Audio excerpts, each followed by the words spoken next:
Si quelqu'un me demande à propos du standard d'un personnage de l'anime shonen, la première chose que je vais mentionner, c'est la transformation. Un boost qui rend ce personnage encore plus fort et résout une urgence. Et pensez-vous que Sasuke serait exclu de cela? Bien sûr que non. Voyons ce que cette Uchiha peut faire. Voyons. Salut tout le monde, comment ça va?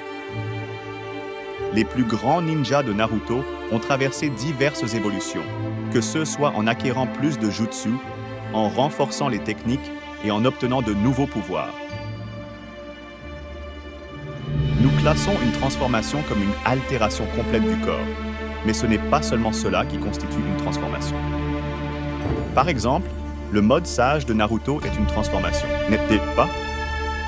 Je le classe comme une transformation, mais ce n'est rien de plus qu'une technique, une conséquence de l'équilibrage de l'énergie naturelle avec l'énergie physique et spirituelle. La même chose avec les 8 portes de Gai. C'est une technique. Il ouvre simplement les portes internes. Le mode papillon de Choji, c'est une technique. Celle-là, je trouve intéressante à mentionner car elle change assez le corps de Choji, le gars dodu qui transforme la graisse en chakra et devient mince. Et si nous poursuivons la conversation et arrivons à Dragon Ball, la transformation dans la plupart des CA se résume simplement à un changement de couleur de cheveux et à un boost de force, de vitesse, etc. Et pourtant, nous aimons la transformation. Dans ces moments-là, le shonen devient incroyable. C'est là que nous bondissons de nos sièges. Et Sasuke a eu plusieurs moments comme ça, où quelque chose a changé en lui et où il a gagné plus de pouvoir. Alors je vais inclure dans la liste les évolutions de Sasuke. Des choses qui changent son apparence à un certain degré et qui nous ont surpris. Allons à la liste. Sharingan à 2 tomos.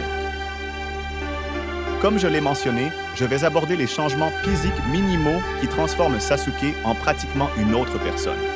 Et est-ce que le Sharingan fait ça? Absolument, les gars. Un Sasuke normal et un Sasuke avec Sharingan sont deux choses très différentes. Et vous savez ce que fait le Sharingan. Il permet une meilleure perception, donnant à Sasuke la possibilité d'analyser les situations et de réagir à sa vitesse. Il n'y a pas d'augmentation de la force, de la vitesse, rien de tout ça. Mais cette augmentation de la perception améliore considérablement la capacité de combat de Sasuke. Il lui permet également de voir le chakra à l'intérieur des personnes et de certains objets, ce n'est pas aussi avancé dans ce domaine que le Byakugan, de copier presque tous les ninjutsu, genjutsu et taijutsu presque à la perfection. Et en parlant de genjutsu, il a le pouvoir d'utiliser genjutsu, Sharingan. On dit aussi que le Sharingan a la capacité de prédire l'avenir, ou du moins c'est l'illusion que le Sharingan met dans l'esprit des adversaires. Plutôt cool, non? Sharingan à 3 tomoe. Après tant d'expériences de combat, Sasuke a finalement atteint le stade final du Sharingan, libérant le dernier tomoe et ouvrant un éventail de possibilités. Toutes les capacités qu'il avait avec le Sharingan précédent ont été amplifiées à un certain degré, et cela a complètement changé Sasuke.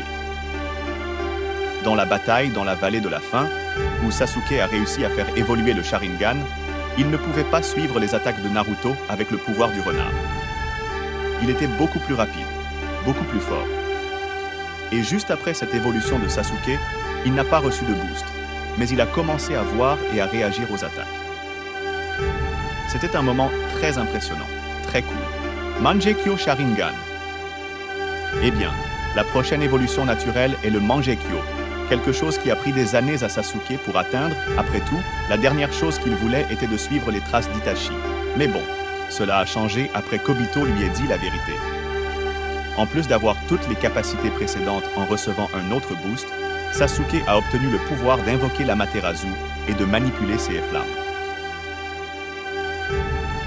À ce jour, l'Amaterasu est classée comme la technique de l'élément feu la plus puissante de l'œuvre, y compris Boruto.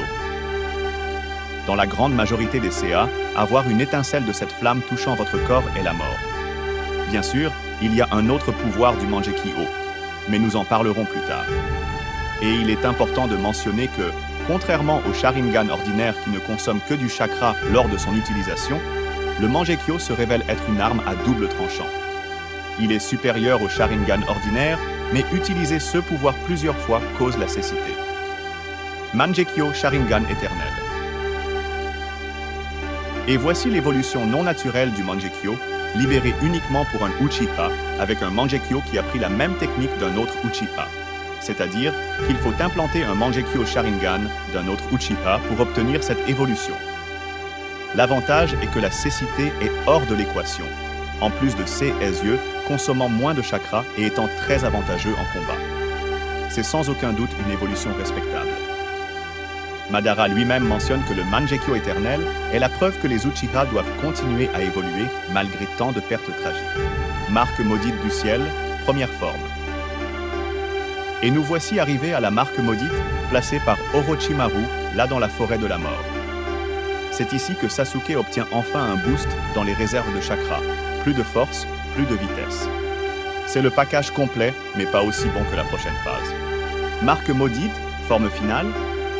Tout comme le quatuor du son se transformait en monstre, Sasuke a également obtenu une forme finale et une très coriace, soit dit en passant. Il gagne assez de force et de vitesse pour affronter Naruto en forme d'une queue.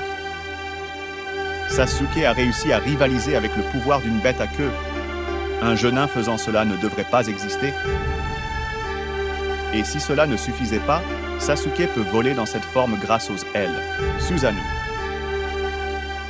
Comme je l'ai mentionné précédemment, le Mangekyo a un autre pouvoir qui mérite l'exclusivité sur la liste. Après tout, nous voyons Sasuke utiliser différentes formes et évoluer cette capacité à chaque utilisation. Plus Sasuke plongeait dans les ténèbres, plus le Susanoo devenait fort. Tout d'abord, il créait la côte du Susanoo, qui servait de barrière. Peu après, Sasuke a pu créer le squelette du Susanoo, de la taille jusqu'au haut, gagnant encore plus de protection et de liberté pour utiliser les bras de ce projet de Mégazord. Ensuite, Sasuke a réussi à envelopper ce Susanoo de peau et de muscles, libérant le Susanoo complet. Ici, il avait la capacité de créer des armes, comme des flèches d'énergie qui voyagent à une vitesse supérieure. Il existe également une version avancée de ce Susanoo, le Susanoo blindé, qui peut utiliser des épées d'énergie et fusionner l'Amaterasu dans CS techniques. Susanoo humanoïde. Et voici le Mégazord. Enfin, Sasuke pouvait créer un corps complet, augmentant sa défense et sa mobilité à plusieurs niveaux. Je mentionnerai la capacité de Jugo de donner du chakra sage à Sasuke et de créer le Susanoo maudit, qui n'est rien de plus qu'un Susanoo humanoïde avec les mêmes marques que Sasuke avec la marque maudite du ciel dans le premier stade. Mais chaque Pokémon a une évolution finale, et c'est Rinnegan suprême. Nous voici arrivés au grand final de l'évolution de Sasuke, quelque chose qu'il ne réalise qu'après avoir obtenu le chakra des 6 chemins de Hagoromo. Je mentionnerai également, bien sûr, le Susanoo parfait, la forme finale du Susanoo, infiniment supérieure aux formes précédentes. Ce Sasuke démontre une perception si avancée que rien que de toucher ce Sasuke est considéré comme un exploit historique. Il téléporte, crée des portails, a une maîtrise totale de l'Amaterasu et de ses variations. Et il y a un sommet dans cette forme, ce que nous allons considérer comme le sommet de Sasuke dans Naruto Shippuden. Avec le Rinnegan, il a absorbé le chakra des Ninbet et créé le Susanoo Nindra. En bref, Sasuke a absorbé une partie des disques. Si les Nin créent les disques et qu'il a absorbé les Nin, il a drainé le pouvoir des disques. C'est tellement de pouvoir que Naruto ne pouvait pas y faire face sans un boost. Rappelez-vous de Jigen, qui a battu Naruto et Sasuke. Il a absorbé un peu des disques et a fait ce qu'il a fait. Alors imaginez Sasuke dans cette forme. Le gars est pratiquement invincible. Si je parle pour moi-même, ma transformation préférée de Sasuke est avec la marque maudite complète. Cela montre vraiment tous les changements qu'il a traversés pendant les 3 ans passés avec Orochimaru. Mais toi, quelle est ta transformation préférée de Sasuke? Dis-le dans les commentaires.